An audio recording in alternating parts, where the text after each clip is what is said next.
Hello, my name's Debbie Evans, and I'm UK Columns nursing correspondent. And today, well, I'm on a learning curve, and I thought I'd bring you something very different and very welcome. Now, allopathic medicine, what is allopathic medicine? I guess I'm an allopathic trained nurse. And allopathic medicine really means Western medicine, mainstream medicine, surgery, and drugs. That's what we mean by allopathic medicine. So I'm going to be entering a whole new world today. And forgive me because I'm sure many of you out there know an awful lot about herbal medicine. I don't, and for those of you that don't, we're going to start off with the very basics. So, as a quick introduction, herbal medicine, as I understand it, is the use of medicinal plants, which is the basis of traditional medicine. And I didn't know it dated back 60,000 years. It's simply extraordinary. And just to put it into context, the World Health Organization estimate that 80% of Asian and African countries use herbal medicine. So, doesn't that tell you a lot? So, to introduce you and to me to the amazing world of herbal medicine, I am absolutely delighted to be joined by Jane Placca, who is a medical herbalist. Now, Jane is very rare. Jane has some amazing qualifications. She's got a BSc honours in herbal medicine. She's also got a PG cert in nutritional medicine, which is a very unique qualification.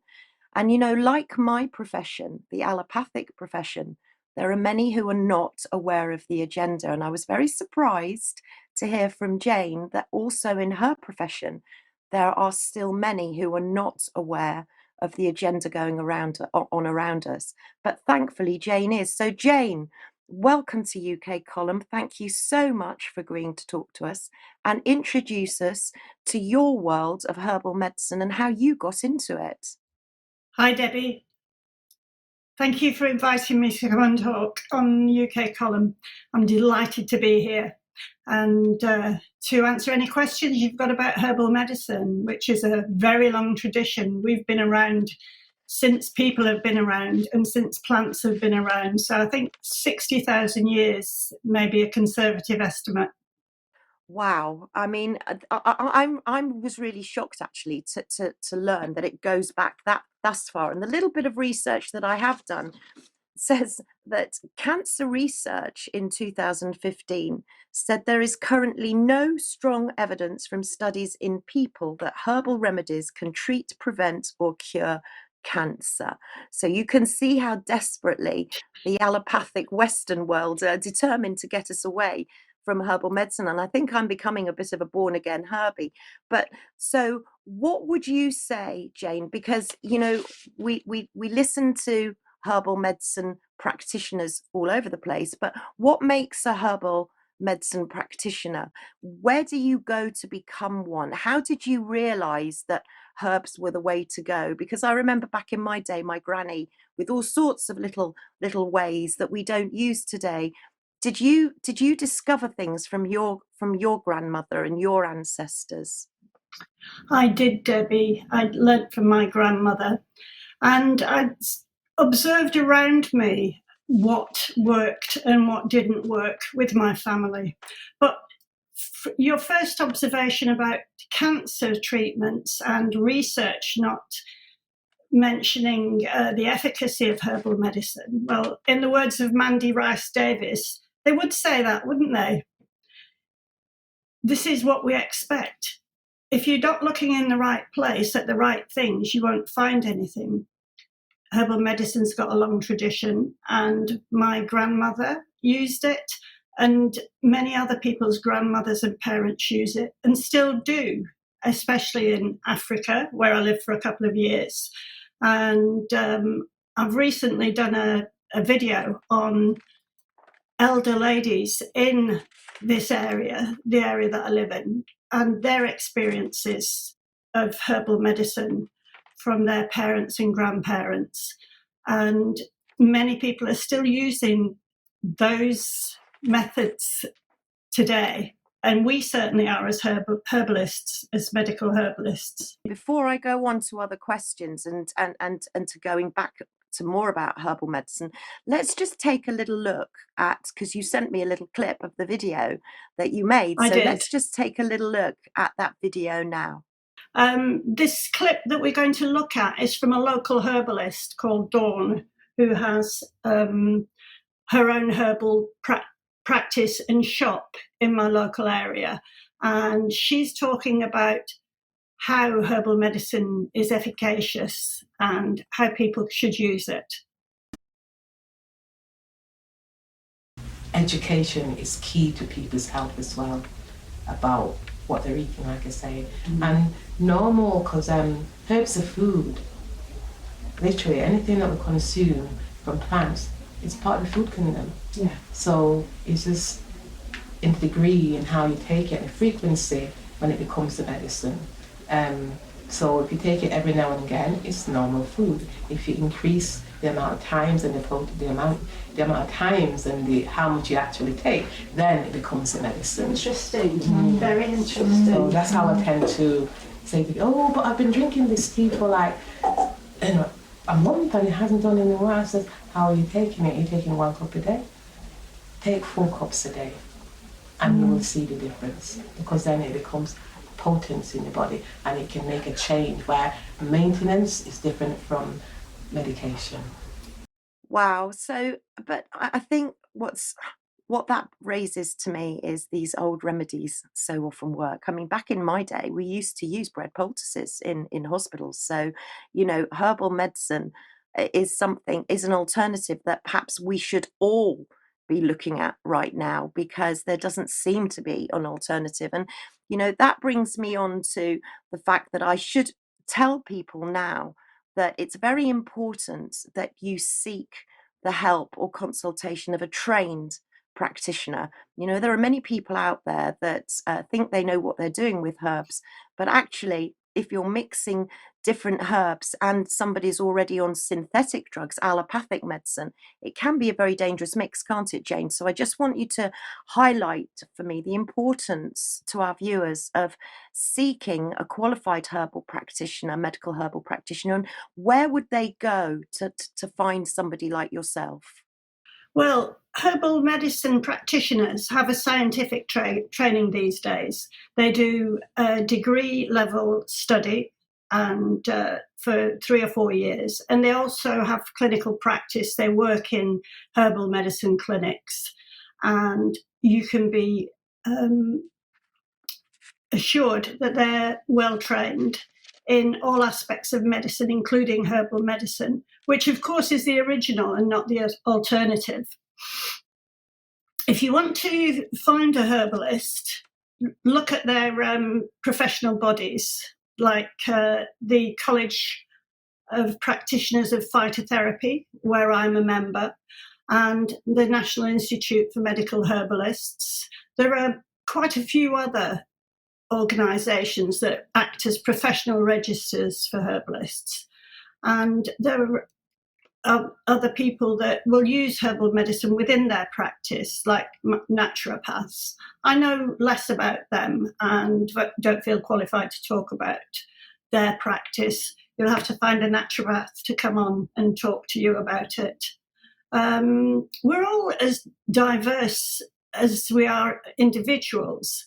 Some herbal medicine practitioners who are trained in Western herbal medicine, as I am, will also be Chinese herbal medicine practitioners, which is a completely different discipline. They may be Ayurvedic practitioners as well, or be able to do acupuncture and other therapies. They may diagnose through iridology by looking at your eyes and making a diagnosis that way. There are many different traditions from many different parts of the world. But if I was looking for a herbalist, I'd look in my local area.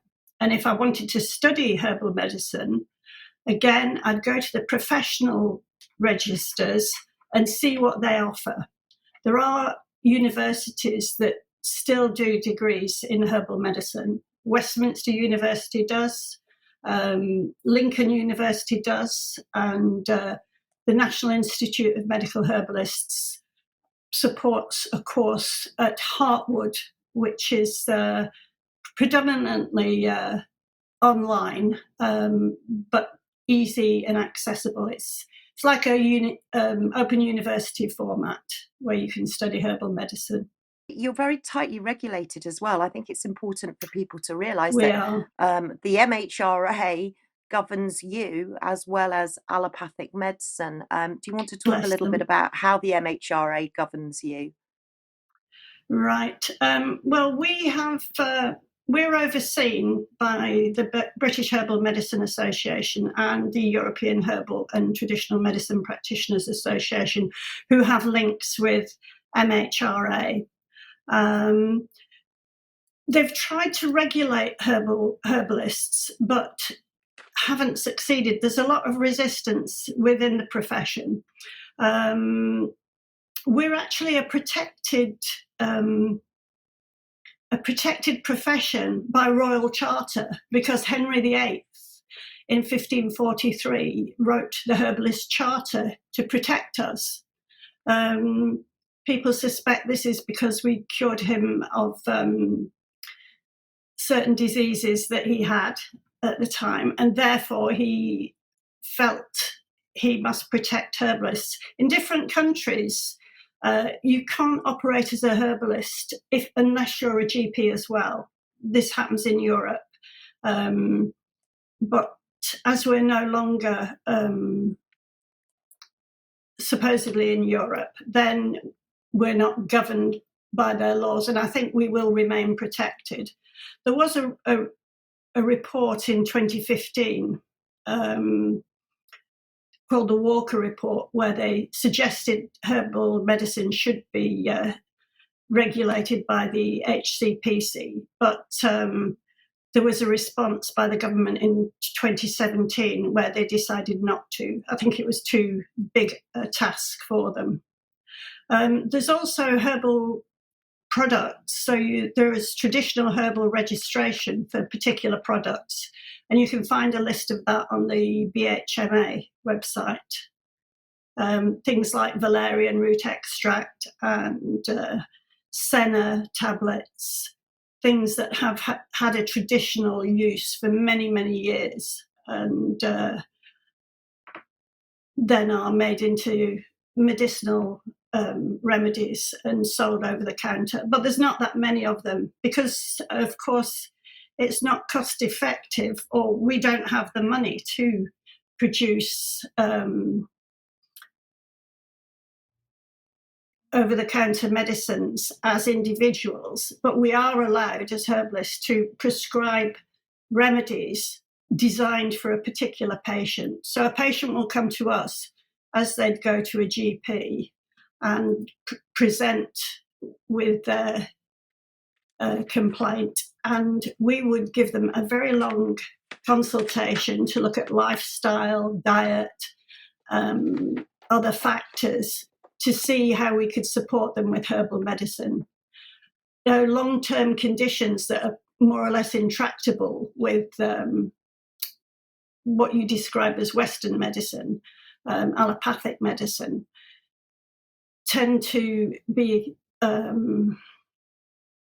not successful in treating long-term conditions like eczema, psoriasis, particularly dermatological complaints. And people generally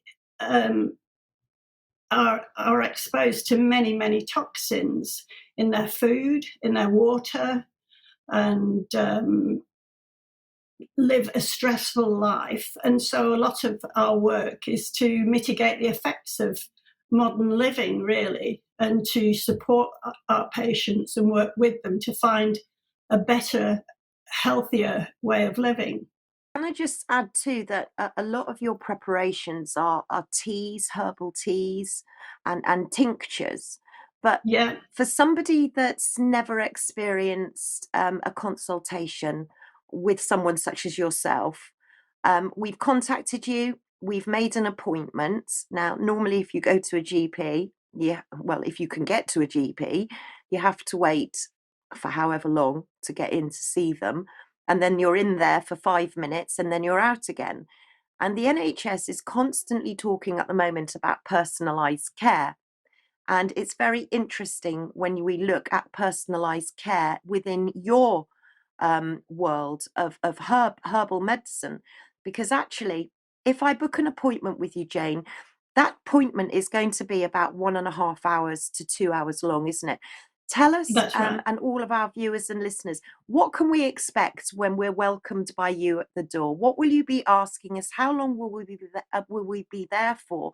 And actually, too, how much? And I know you can only give maybe a ballpark figure, but how much will it cost for us to see a herbal medicine practitioner? Just give us an idea. What happens when we knock at your door for the first time? Well, usually people contact by email or by phone, and any practicing herbalist will have a chat with you to find out if we suit each other, if we can work together, if we can help you. We all know the limits of our abilities, and if I heard anything that gave me alarm or I thought there was a red flag when you should see the doctor, that's it. I'd refer you straight to your GP or A&E if I thought it was serious enough. So then we'd make an appointment, and I would, in the meantime, send you a questionnaire to ask you a few basic questions and get a feel for what you're eating, for one thing. I'd ask you to fill in a food diary, a food and sleep diary for a week before we met up. And then I'd be asking questions about your life, your GP, who's your primary carer, and I will always defer to. And if you had pets, which might be an indicator for allergies and things like that. Just to find out a little bit more about you. If you're on supplements, what manufacturer, what make of supplements, if you're on any medication, and then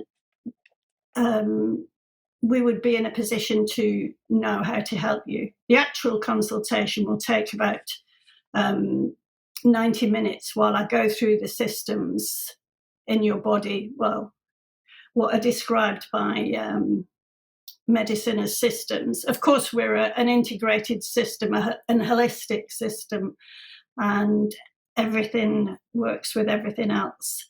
After the 90 minutes, I'd be developing a prescription in my head, which I might make up immediately, or I might leave a little time and think about, and then I can post out to my patients. Initial appointments will always be face-to-face and in person. After that, we could do Zoom catch-ups to see how you're getting along with the remedy. You mentioned medication. That can be a problem, and I would always advise patients to mention to their GP that they are seeing a herbalist. Whether they do or not is entirely up to them. And that's because some herbs can react to synthetic medicines. And even, I'm guessing, if somebody's been and consulted you, and then maybe goes and consults their GP at a later time and gets prescribed something else without telling you, then you won't know what interaction that medicine's having. So there can be potentially some quite serious adverse reactions. So I think we just need to reiterate to everybody watching and listening that herbal medicine is a very serious area of medicine, and it shouldn't be played about with. And I know that people say, we do this, we take this, and we do that, which is fine if you're absolutely knowledgeable in what you're doing. And I think so many people now, Jane, I think, did you tell me there were only 20,000 herbal medical practitioners in the UK? Was I right in No, hearing that? Or is it no, 2,000? yeah, something like that. About 2,000. 2,000. Yeah, Tiny. yeah, and diminishing as well as people age in the profession, because the courses are so expensive to run. There used to be many courses. When I trained in 2011, there were quite a few courses across the country, but they've gradually just stopped working because they can't maintain the courses, they can't maintain the student body either. And some courses now, like acupuncture, I think they have, you can get a student grant for them, but not for the whole amount of the fees. So people still have to stump up their own money as well as get a assistance with a student loan. So it's not easy for everybody to study. No, it certainly isn't. And as we're getting more emails from nurses within the NHS who are leaving, exodus of nurses, many of them wanting to study herbal medicine. And of course, this whole thing of they can't get a bursary, they can't get a student loan, or maybe they can, but they have to sacrifice a big part of their lifestyle. You know, they've all got mortgages to pay, etc. Is worrying. Can I just take you back to when we come and see you as on an Mhm. appointment? Would you do tests on us like a doctor would send away tests? What kind of tests, if you do any, would you be doing or could we expect? Well, depending on the problem you have, I'll certainly take blood pressure readings. I might use an oximeter, pulse oximeter. I can do urinalysis and use a stethoscope to listen to your chest, to listen to your heartbeat. Most things that a GP would do, but we don't do anything that's invasive or proctology or anything like that. We wouldn't do. We can send away for tests, and we use professional laboratories to do that for blood tests, screening, hair analysis, stool analysis, this kind of thing. So, Jane, is there anything, because I have many discussions with people still that have faith in allopathic medicine. And allopathic medicine, although I've said it's Western medicine, the medicines that we're used to are now slowly becoming or kind of morphing into biological medicines. So that's the worrying, that's really worrying for me, and that we're even moving one step further. Is there anything that herbal medicine can't treat? Because people still say to me, oh, well, you need anesthetics, you know, you need strong painkillers, diabetics need insulin. Where does the border get drawn with herbal medicine? Are there things that herbs just we can't use for, or is there something for everybody? But I understand it's a very personalized system, so everyone gets independent and very tailored teas and not remedies. I guess you don't call them remedies, do you, Jane? You I call do, them, yeah, oh, I do. you do call them remedies. Mm. So how does that work? Well, as I said before, we know the limits of our practice. We're not bone setters. We'd send you off to A&E if we thought you'd got um, a, a, a breakage. But I have had people come to me and ask for remedies to help with healing post a fall or anything. And I've said, well, yeah, I can give you something, but you must go to the hospital and get an X-ray first. So we're very sure that you've not had a crack or a break. And they've gone off and done that, come back, and I've given them a cream to use, which is very effective, which has been very effective.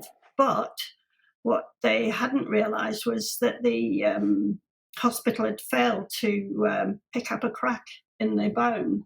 So, you know, there are problems on both sides. Medication can deplete lots of essential minerals and vitamins in your body. You also, if you're on any medication, really need to read the patient leaflet, which people very seldom do, because you need to know the side effects. People can come to me and say, oh, I've had this problem, I've that problem, and I'm on this medication. And I will say, well, have you read the patient leaflet? Because this looks very much like the side effects that you have. That are warned about in the patient leaflet. And at that point, I would ask their permission to write to their doctor to ask them to review the medicine that they're on. Oh, Jane, I was going to ask you a question there, a completely different question, and you've just brought me onto something really important, which is the patient information leaflet, because of course that's what you've just mentioned. And I know that in a bit we'll talk about the agenda, the COVID-19 injection. So for those of you watching that are thinking, is Debbie going to bring up the agenda? Yes, I am. But of course, with the COVID-19 injection, there was no patient information leaflet. Nobody got a patient information leaflet. And that kind of skews the whole thing, doesn't it? Because we must remember that possibly this is a sign of times to come. Maybe we're going to be issued biological medicines with no patient information leaflet. And actually, if we did have one, would we understand it? So the importance of that is huge. Obviously, we know that, luckily for us, you are one of the few practitioners that are aware of what's going on and with the agenda. But when you realised that there was no patient information leaflet being given to patients receiving the injection, how did that make you feel as a herbal practitioner? Unsurprised, Debbie, to be honest. I mean, we know that in America, the major cause of death is iatrogenic, which means if you go into hospital or have medication, they bury their mistakes, basically. We don't know in this country because we don't collect the statistics in the same way. But certainly, there's a high attrition rate with modern medicine, not our traditional medicine. But if there is ever a problem or a perceived problem with herbal medicine, people will vilify herbalists, and I'll expect a backlash from this as well, because if I have a patient on herbal medicine and then they'll say, "Oh, I felt terrible after that," and I'll say, "Oh, well, what's been happening over the last week? Have you tell me a bit about what's happened?" And I'll tell you what I think might be the problem, because they'll initially think it would be herbal medicine that's giving them a problem, when in fact it might be the fact that they've been out on the town for a few nights and not got much sleep. And but the belief that herbal medicine can be problematic is being pushed by the media. There's a lot of different mythology being pushed, and this is one of them. I think it's important that one size doesn't fit all, which is why we come to people like you for consultations, because everybody gets something completely unique depending on their own personal circumstances. For something like the injection, the COVID-19 injection, the big buzz seems to have been around herbal medicine, pine needle tea. Everybody's drinking pine needle tea. And I think the mention of pine needle tea has alerted many people to the existence of herbal medicine. So it's almost become an introduction into herbal medicine. What are your views on, because, everybody's different, and those with serious adverse reactions from the injection with injuries are also all different. So I'm seeing most people that are reporting injuries as taking pine needle tea. Is this a one size fits all a help, a support, or should we be looking at different things? Because we're getting given protocols. So the protocol is A, B, C, and D, and everybody's following that protocol. But should we be, or should everybody that's got a medical ailment or indeed is vaccine injured, would you say that they should be consulting someone individually rather than taking a blanket protocol? I think protocols can be useful. I have a general protocol that I use with people, but because we don't know what's in this jab, it's really hard to give you an answer because I don't know. I don't know what's in it. I don't know what the effects are. I can observe effects and talk to patients about the effects they've experienced. But there are certain things I wouldn't touch with a barge pole. I'd send people back to whoever injured them, whether they'd get anything back from that. I could make recommendations for particular things. But when you're dealing with myocarditis, that's outside my remit, completely Yeah. outside my remit. Yeah. And I think this is one of the issues, isn't it? I think this is one of the issues everyone's finding is that they're dealing in the unknown. You know, Mm. nobody knows what's in this injection. But to be honest with you, not even the doctors know, as many people that have followed the work that I've been doing with regards to finding out what's in the injection. And if doctors know, we know that doctors don't know what's in the injection. They've got no clue. Neither do pharmacists know. How do I know that? Because I'd received a letter from the Royal College of General Practitioners telling me exactly that. Yeah. So we are dealing with an unknown situation. I completely get that. One thing that you said to me when we've spoken before, which I think is really interesting, but also very positive for us here in the UK, is for those of us that are watching and listening in the UK anyway, is that you said that wherever you go in the world, and you've been all over the world, you take your herbs with you. But Mm. surprisingly, you found out they didn't work. Why was that, Jane?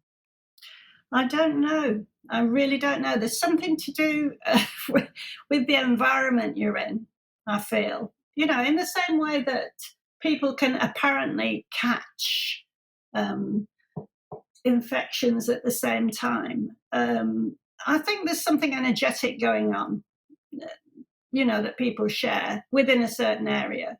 Um, but I found that when I was in different places and I used the herbs from those areas, I had more of a better result.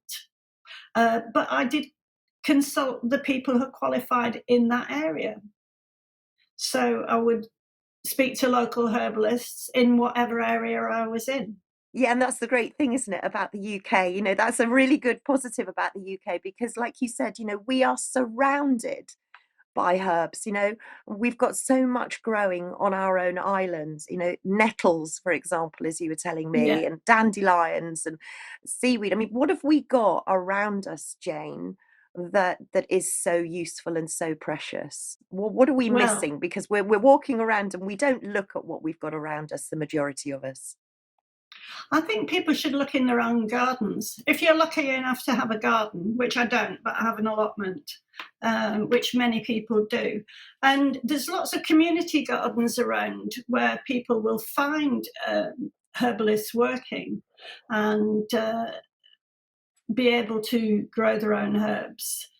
That has actually brought me to the next question on that, which was what's in your herb garden? What should we be growing? You know, even in a maybe a window box, we can grow something. So there's a way for everybody. But what would you advise would be the staple diets of anyone's herb garden in the UK, for example? Well, Mediterranean herbs. Yeah. Mediterranean herbs are lovely. I've got elecampane in mine. That's a lovely long herb. But in a way, herbs are better when um, they're harvested from the wild because a herb gains its strong phytochemicals by living in an adverse environment.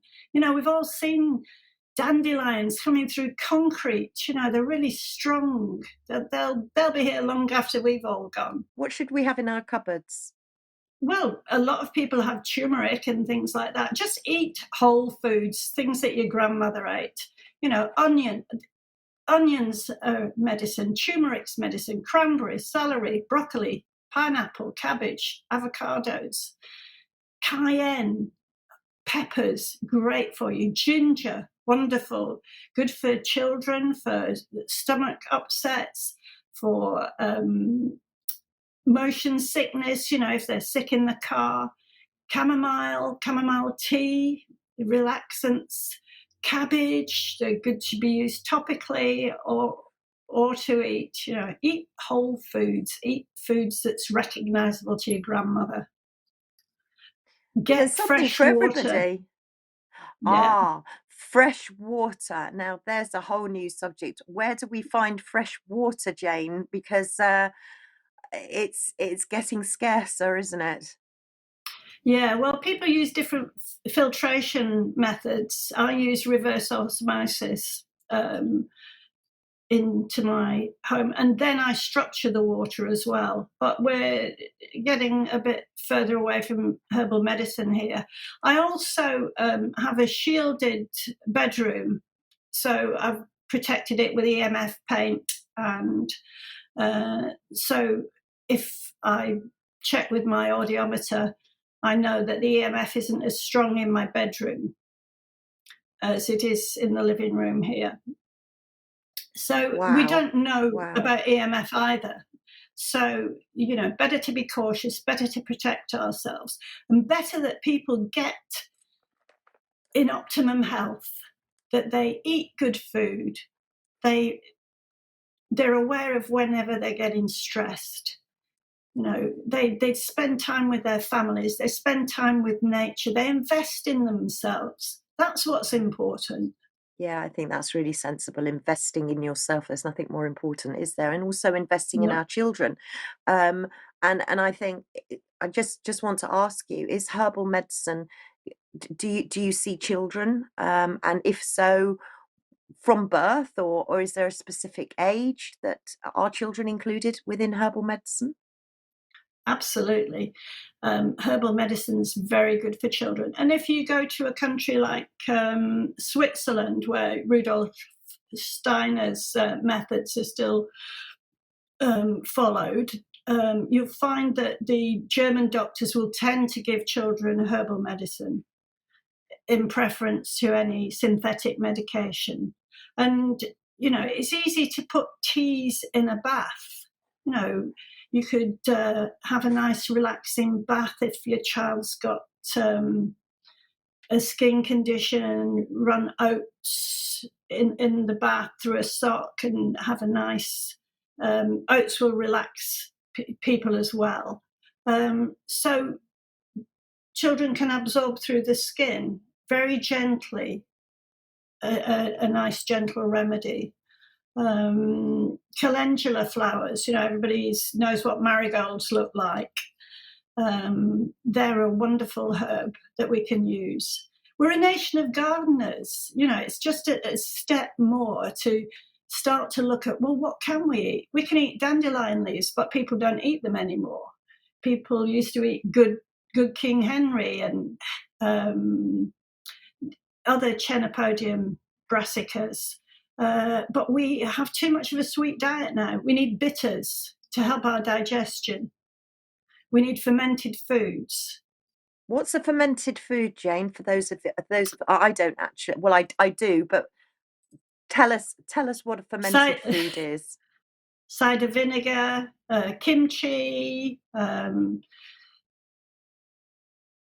something that's kefir, pickled. kombucha. Yeah, Something that's definitely. pickled. Yeah. And what's that cabbage pickle called? Oh, God. Sauerkraut. That's it, sauerkraut, really good for you and really easy to make. You just cut up the cabbage, put salt on it, put it in a sealed pot. Bob's your uncle. How does that Very help easy you? to make. It helps your digestion, and all health problems tend to start in the digestion. When things go wrong, you can usually link it to digestion or liver problems. And the modern medication has a heavy effect on the liver as it has to process the tablets. So anything that supports the liver and the digestion and has probiotics and prebiotics is good for you. But of course, people have trauma, and trauma can cause physical problems. Problems are somatized in the body. But again, this is we're wandering off a little bit. But most herbalists will recognize that problems that manifest physically are often have their root in childhood trauma. So, Jane, that brings me on to the next thing, and we look at herbal medicine, or a lot of people are looking at herbal medicine for physical illnesses. But we need to also look at many people in the last 3 years, particularly, have suffered with huge anxiety, depression, and effects on their mental health through lockdowns and coercion and pressure and the tyranny that we've been seeing. And I know that herbal medicines are absolutely invaluable for mental health. Can you talk to us a little bit about that? Yeah, well, stress can cause all sorts of physical problems. And once you can start to work with people and find out where their stress comes from, help to mitigate that, then you can start to see a clearer picture of what has been affected in their body. So yeah, we have loads of herbs that will help with depressive illnesses. We have herbs that are called adaptogens that will adapt to your conditions. They're marvelous. They're not just one chemical, one phytochemical. They're hundreds, if not thousands, that work in conjunction with each other. And who knows how they work? Nobody knows. And would we ever find out? Who knows? But we do know that certain herbs, like a painkiller like meadowsweet, is also good for their digestion. Meadowsweet has salicylates in it, which, as you know, is similar to aspirin. Unlike aspirin, which will eventually make your stomach bleed if you take too many of them, meadowsweet has mucilage in it, and it's a protective medicine for the stomach as well. They're just magical, really. And that is really what is so incredible about this whole new world that I'm now discovering, and I'm sure a lot of people watching and listening will be discovering, because there really is something for everybody, isn't there? There's even herbal medicine first aid. And I mean, I never knew that this existed. Can you talk to us a bit about first aid? Because I think, at the moment, people are scared to go to the doctor. Some are scared to go to the NHS. They're scared even to phone 111. But to know that there's herbal medicine that can help for first aid is absolutely amazing. Tell us more about that, Jane. Well, after I qualified, I went to do herbal first aid at a festival, which was quite interesting. But we can deal with minor problems, and we did have ambulance people on site as well who were supporting the first aid. So if there was a break or anything like that, the ambulance crew could deal with that and take people off to hospital if necessary. You notice I'm not giving you specific remedies, and I won't, because that's not appropriate, and it's not one size fits all. We have antibacterials, we have so-called antivirals, we've got antidepressive herbs. And one herbalist I worked with, she was telling me about treating trench foot with myrrh powder. Now I have given you specific, but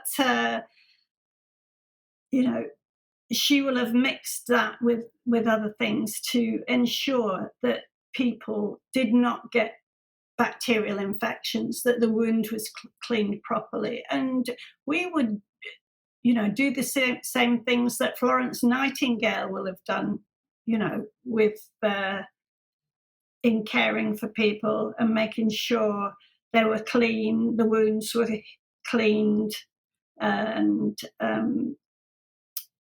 they were getting fresh air and cared for. I think that's key in all of this, isn't it? It's care. Yeah. Where's the care gone? And care in the NHS is questionable at the moment. It appears to be a very dangerous place to be, and that's by the admission of the staff that were in it. Do you see herbal medicine as completely separate to the NHS? Or could you see herbal medicine practitioners working within the NHS? Do you think there's any opportunity to merge or at least to complement each other, or are we really looking at two completely different health systems? Personally, I don't have much hope for it, but it has happened in the past. And currently, there's a dermatology clinic at Whips Cross Hospital that works very successfully with, as I said, intractable conditions. Um, I've There was a project in Sheffield where a herbalist worked with a GP, and the GP would refer patients to the herbalist when he felt that they would be better served by herbal medicine than medication. I'm not sure of the decision process of the GP. There was a clinic in Poplar that did that, I think in Glastonbury as well. There was a herbalist that used to work with the NHS, but they're few and far between, and they depend on activists in certain areas. Oh, I know. In terms of herbal first aid, there is a Bristol-based set of herbalists who are working with refugees, and they used to go over to Calais to help people in the camps. With health problems, which would probably be sort of respiratory problems, wounds, women with menstrual problems, this kind of thing. So there are some different ways of working with different groups of people. I've worked with refugee groups on local allotments as well to understand what they know about herbal medicine, as well as to tell them what I know about my indigenous plants as well. But as we said at the beginning or a little while ago, there are only 2,000 of you in the UK. And it would seem, as you were speaking about areas with Bristol, it seems that Manchester is the capital, Jane. So tell us a bit, what is it about Manchester? I don't know. I think we've got a tradition of independent thinking, for one thing. It's rumoured that Shakespeare came up here to avoid paying taxes at one time. Um, yeah, there's definitely a herbal tradition in Lancashire, and people couldn't afford to go to the doctor. Certainly in my mother's generation, they had to pay to go to the doctor. So you have to make a choice. Are you going to eat, or are you going to take your youngest to the doctor, or are you going to use the community herbalist or the community midwife? There's a lot of poverty up here. We've got some of the most deprived areas in the northwest, and it's not getting any better. Yeah, and you know, I'm down in the southwest in Cornwall, very poor area. And clearly, at the moment, with the state of the NHS, with the waiting list, with the way that allopathic or Western medicine seems to be going, we all need a choice, all of us. Yeah. And I think, this is the choice. And Jane, we've only scratched the surface today just to try and give people an introduction to the existence of herbal practitioners. And again, my apologies to people if they are very knowledgeable and know about herbal medicine. We were really, I've been speaking to Jane for quite a long time, and it's taken a lot of bravery for Jane to speak up because, you know, people were not kind to herbal practitioners. They've never been kind to herbal practitioners. And yet, for me, as an allopathic trained nurse, we all need to really appreciate not just what's in our gardens, not just what's around us, but people such as yourself. And I cannot thank you enough for giving us this introduction into such an amazingly wonderful world that I believe we should all explore. And as you know, Jane, traditionally now I always give my guests the last word. And I know that we're gonna do more interviews if you're happy to, because I mean, really, it's a completely new area for me, a whole mine of information, and we all love to learn, especially our viewers and listeners. They're all extremely switched on, so I'm sure they've enjoyed listening to you today. But just to give you the final word, Jane, and my huge gratitude, thanks, and admiration to all of you out there who may be still in the shadows, a bit too scared to come out. Please, if you would like to talk about herbal medicine, if you're a practitioner yourself and you'd like to talk to us, then we would love to talk to you. So on that note, Jane, thank you. I'm sure we'll speak again, and it's your last word. Thank you. Okay. What I will do is exercise a note of caution. Don't go eating dandelions and nettles in your garden. Some parts of the dandelion are not edible. And I'm sure we've all encountered nettles, so there are certain ways to eat nettles. It's a traditional Lancashire food, nettle champ, but we will prepare it with heat so that the effects of the stings aren't there. The one thing I'd like to say to people is just invest in yourself. You know, get the best quality food into your body. You know, especially as women, we tend to look after everybody else and not ourselves, and we're last on the list. But I believe in herbs. I know that they work, and I know they've got the ability to make you well. They are special, and they have an effect that I can't describe. But if you start to eat more good quality natural food and you extend that into herbs, you will see a difference in yourself. You'll see a difference in your thinking, in your ability to critically think and to be more objective. Yeah. So, you know, do yourself a favor and eat well.